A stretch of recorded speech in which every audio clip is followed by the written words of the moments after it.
परम पूज्य श्री धर्माधिकारी साहेब जी के ऑफिशियल यूट्यूब चैनल को सब्सक्राइब करें और बेल आइकॉन के बटन को दबाना ना भूलें। संकट है, परेशानी है, दुख है, कलह कल्पनाएं है, तनाव है, सबका एक ही कारण है कि हम मन से जीते हैं,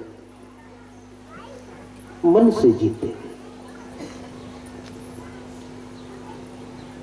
ये जगत का विस्तार मन का ही विस्तार है। मन और जगत में अंतर नहीं है। जहां मन है वही जगत है, जहां संकल्प विकल्प है वही जगत है, वही विस्तार है, वही सब कुछ है। और जहां सब है वहां द्वंद्व भी है। जहां मन है वही द्वंद्व भी है, वही सुख है तो दुख भी है, मान है तो अपमान भी है, हानि है तो लाभ भी है, जय है तो पराजय भी है। विषय थोड़ा गंभीर है, ध्यान रखना इस बात को। मन है तो द्वंद्व है, मन है तो जगत है, और जहां मन नहीं है वही स्वयं आप है, वही आप स्वयं है। जीवन इसीलिए प्राप्त हुआ कि हम स्वयं को जाने। 84 लाख योनि की बात शास्त्र कहता है। पक्का 84 लाख हो ही आवश्यक नहीं, लेकिन 84 लाख कह देने का मतलब ये तो जरूर है कि शरीर और योनियां बहुत है। कृमि कीट से लेकर के कीट पतंग पशु पक्षी, और इस पूरी सृष्टि में अब तक चाहे विज्ञान हो चाहे धर्म हो, चाहे विज्ञान हो चाहे अध्यात्म हो, इस बात को सब मानते हैं कि इस पूरी सृष्टि में मनुष्य सबसे विकसित मन और बुद्धि वाला है। और सबसे विकसित मन और बुद्धि वाला है तो इसका कुछ विशेष अर्थ है, कुछ विशेष प्रयोजन है। अध्यात्म की भाषा में हम इसे इस तरह कहते हैं कि परमात्मा ने तुझे एक अवसर दिया, परमात्मा ने तुझे एक चांस दिया, एक अवसर दिया, मनुष्य के रूप में, मनुष्य की तन देकर एक अवसर दिया। साधन का धाम और मुक्ति का दरवाजा।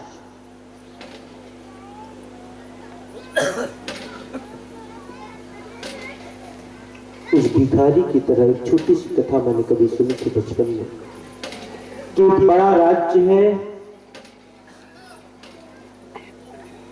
बड़ा राज्य है, और राजा ने ऐसी व्यवस्था की है कि कोई दुश्मन राजा मुझ पर चढ़ाई न करे, मेरे प्रजा सुखी रहे, स्वतंत्र रहे।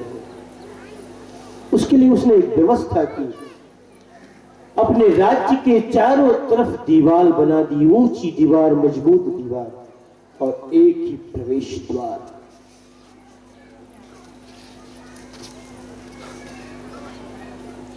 किसी भिखारी से दूसरे देश के भिखारी ने सुना कि इस राज्य में भिक्षा अच्छी मिलती है, बड़े धार्मिक लोग हैं, लेकिन वो भिखारी दोनों आंखों से अंधा था, प्रज्ञा चक्षु सूरदास।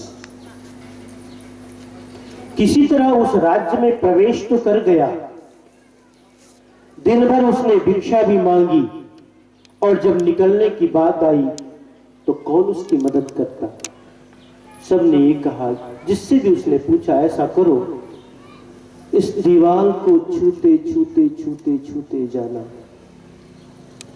जहां दरवाजा आए तुम्हें मालूम पड़ जाएगा, वहीं से तुम बाहर चले जाना, क्योंकि इस पूरे राज्य में प्रवेश के लिए सिर्फ एक दरवाजा है। बड़े नियम से वो भिखारी छूता हुआ छूता हुआ छूता हुआ चला, लेकिन कहानी है,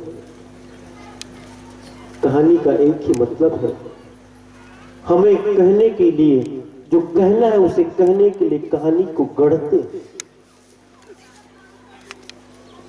लेकिन कहानी ये कहती है कि जो ही वो प्रवेश द्वार आता है उसके सिर में खुजली होती है, सिर को खुजाता है, चलना बंद नहीं करता, चलना बंद नहीं करता, सिर की दीवार से हाथ उठा करके सिर में ले जाता है, सिर को खुजलाता है, एक अज्ञानता करता है, बेवकूफी करता है कि चलना बंद नहीं करता। अगर चलना बंद कर दे और खुजली मिट जाए, फिर से दीवारों को स्पर्श करता आगे बढ़े तो शायद उसे प्रवेश का द्वार मिल जाए, निर्गत द्वार मिल जाए, क्योंकि वही तो प्रवेश द्वार है, वही तो निर्गत द्वार है। अब उसे बाहर निकलना है तो यही कहना होगा कि उसे निर्गत द्वार मिल सकता था अगर वो चलना न छोड़, चलना छोड़ देता। लेकिन जो ही वो द्वार निर्गत द्वार आता है उसके सिर में खुजली होती है, चलना छोड़ता नहीं, आगे बढ़ जाता है। जब तक वो सिर से हाथ को दीवार पे ले जाता, फिर से दीवार मिल जाती, फिर पूरी परिक्रमा, फिर प्रवेश निर्गत द्वार आया, फिर से सिर में खुजली हुई, फिर उससे आगे बढ़ गया और फिर इसी तरह इसी तरह इसी तरह। ये कथा एक संदेश तो देती है कि मनुष्य का जो शरीर हमें प्राप्त हुआ है ये बहुमूल्य है। कथा ये संदेश तो देती है कि मनुष्य का जीवन एक अवसर है, एक चांस है, और वो भी परमात्मा के द्वारा दिया हुआ है। और यहां आने के बाद मनुष्य पुनः मन के गुलाम होकर, विषयों के गुलाम होकर, इंद्रियों के गुलाम होकर अपने जीवन को व्यर्थ गंवा दिया तो एक अवसर से फिर से आप चूक गए। एक दूसरी बात, संसार में आने के बाद मनुष्य जीवन के महत्व को बताने के लिए कहा जाता है कि हमने परमात्मा से बड़ी मिन्नत की थी कि हे परमात्मा, एक बार जरूर कृपा करो, दया करो, इस बार मैं तुम्हारी भक्ति करना न भूलूंगा, तुम्हारी भक्ति करूंगा, साधन करूंगा और हमेशा हमेशा के लिए मुक्त हो जाऊंगा, तुम मिल जाऊंगा। लेकिन मनुष्य का तन प्राप्त करने के बाद पुनः हम उन्हीं कार्यों में प्रवृत्त हो जाते हैं जो बंधन और जन्म का कारण बनता है। बैलेंस लेकर प्रारब्ध के रूप में आए और यहां आकर आगे के लिए फिर बैलेंस बनाते चले जाते हैं। आए थे प्रारब्ध को भोगने के लिए और वर्तमान में कोई ऐसा प्रारब्ध फिर से कर्म न बने इसके लिए, लेकिन उसे भोगते हुए फिर आगे के लिए हम कर्म बनाते हैं, प्रारब्ध बना लेते हैं और फिर से वही दुख, फिर से वही परेशानी, और यही है आज इस जगत में। किसी से भी पूछो, एक बात की खबर मिल जाए इस पूरे समाज को कि धर्माधिकारी साहब वैद्य भी हैं, दवाई देते हैं, झाड़ फूक करते हैं, तो सुबह पधरावने की लाइन नहीं रहेगी, चरण पूजा के लिए कोई नहीं आएगा। सब इसलिए आएंगे कि साहब मेरे घुटने में दर्द है, मेरी बहू कुछ दिनों से बड़बड़ाती रहती है रात में, कुछ कर दीजिए। इसकी लाइन लग जाए। इसका एक ही मतलब है कि जगत में दुख बहुत है और जीवन के साथ दुख का चोरी दामन का संबंध है। जीवन है तो दुख रहेगा, और दुख इसलिए रहेगा क्योंकि वो हमारा कमाया हुआ है। दुख का देने वाला कोई दूसरा नहीं है, वो हमारा अपना ही प्रारब्ध है, हमारा ही कमाया हुआ है। इसलिए माताओं, बहनों, भाइयों, इस बात को जानना, हम बहुत जल्दी दुख के लिए दूसरे ऊपर डाल देते हैं, आरोपित कर देते हैं कि फला मुझे दुख दे रहा है, लेकिन कहीं न कहीं उस दुख के दोषी हम स्वयं हैं। लोग यहां तक कहते हैं कि साहब हमारे घर में तो संत गुरु आते हैं, सदगुरु की भक्ति करते हैं, मांस नहीं खाते, शराब नहीं पीते, कोई पाप कर्म नहीं करते, फिर भी सबसे ज्यादा दुख हमारे ही परिवार को क्यों है? क्यों? क्योंकि हम सिर्फ अपने वर्तमान को देखते हैं। जो हमने अब तक कमाया, जो कर्म किया, उसकी हमें जानकारी है, लेकिन पूर्व में हमने क्या किया इसकी जानकारी किसी को नहीं होती।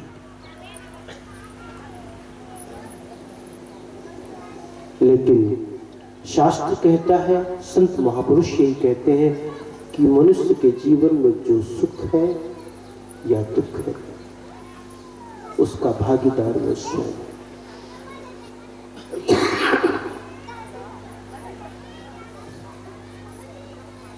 भगवान राम को 14 वर्ष का वनवास हुआ। सब मंथरा को ही कोसते हैं कि ये दोगली, ये कुलक्षणी, इसी के कारण से भगवान को 14 वर्ष का वनवास हुआ। अरे मंथरा तो मात्र एक निमित्त बनी।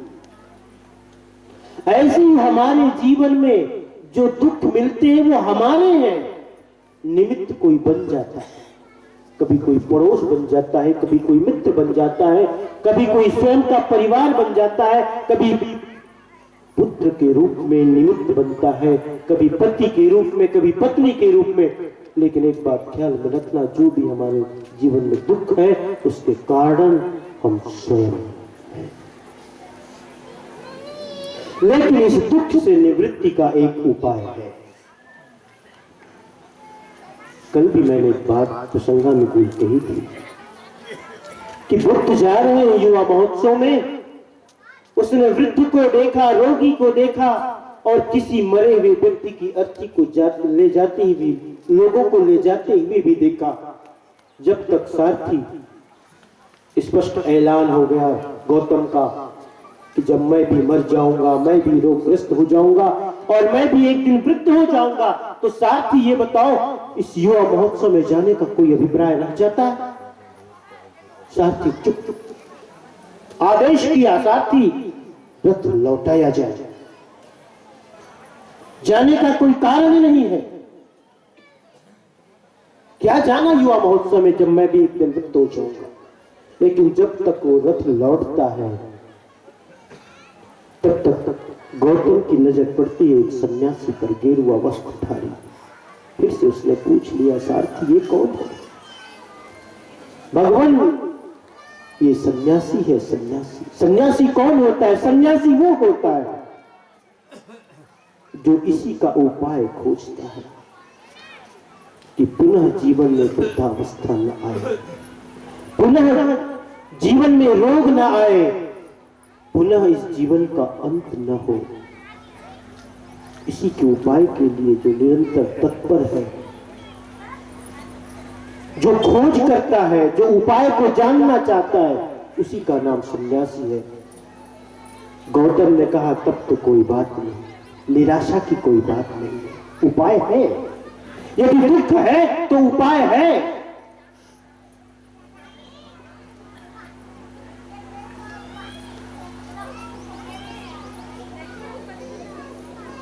स्वामी रामतीर्थ एक दिन गांव से गुजर रहे थे। एक बच्चा है अपनी छाया से खेल रहा है। मैंने कहीं सुनाया था अभी पिछली प्रवचन में भी। कथा सुंदर है, प्रसंग अनुकूल है।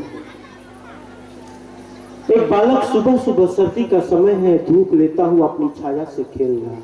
वो चाहता है मैं अपने सिर को पकड़ूं।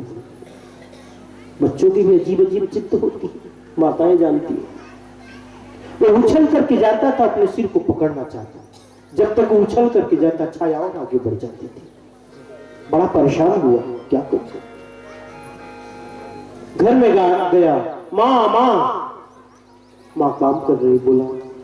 माँ ने बोला, बेटा क्या बात है, क्यों चिल्लाते हो? कहा, माँ आओ तो मेरी मदद करो। कह रहे बहुत सारे काम है। नहीं, तुम काम छोड़ो, मेरी मदद करो। बाहर माँ को बुला के लाया, बोलो क्या बात? देखो वो मेरी छाया है ना। हाँ हाँ, क्या करना है? वो मेरी छाया, मैं उसके सिर को पकड़ना चाहता हूँ, लेकिन पकड़ में नहीं आता। क्या करो? तुम मेरी मदद करो, हेल्प करो, सहायता करो। माँ भी थोड़ी कोशिश की, कोशिश में नाकामयाब रही। स्वामी राम तीर्थ चुपचाप खड़े होकर मुस्कुराते देख रहे हैं। माँ जब असफल हुई तो स्वामी राम तीर्थ ने कहा, बेटा तुम्हें अपने छाया का सिर पकड़ना है ना? हाँ हाँ, मुझे पकड़ना। आओ ना, मैं तुम्हें बताता हूं। तुम्हें अपनी छाया का सिर पकड़ना है तो आओ, मैं बताता हूं। अच्छा अच्छा, आओ मेरे पास, अपना हाथ दिखाओ, उठाओ, अपना सिर पकड़ो। पकड़ लिया ना? पकड़ लिया ना? उसने कहा, हाँ यही तो मैं कहता था स्वामी जी माँ से कि माँ तरकीब तो है, तुम न जानती हो ये अलग बात, लेकिन तरकीब तो है। ऐसे इस जगत में दुख है तो उस दुख की निवृत्ति का उपाय भी है। उपाय नहीं है ऐसा नहीं, उपाय है, और उपाय एक ही है, ज्ञान। सिर्फ ज्ञान, ज्ञान की प्राप्ति हो जाए और कोई उपाय, क्योंकि ज्ञान का मतलब एक ही, सब कुछ साफ साफ दिखाई पड़े। जो आवरण है, मोह का आवरण पड़ा है, ममता का आवरण है, आसक्ति का आवरण है। इस आवरण के कारण वस्तु का यथार्थ स्वरूप समझ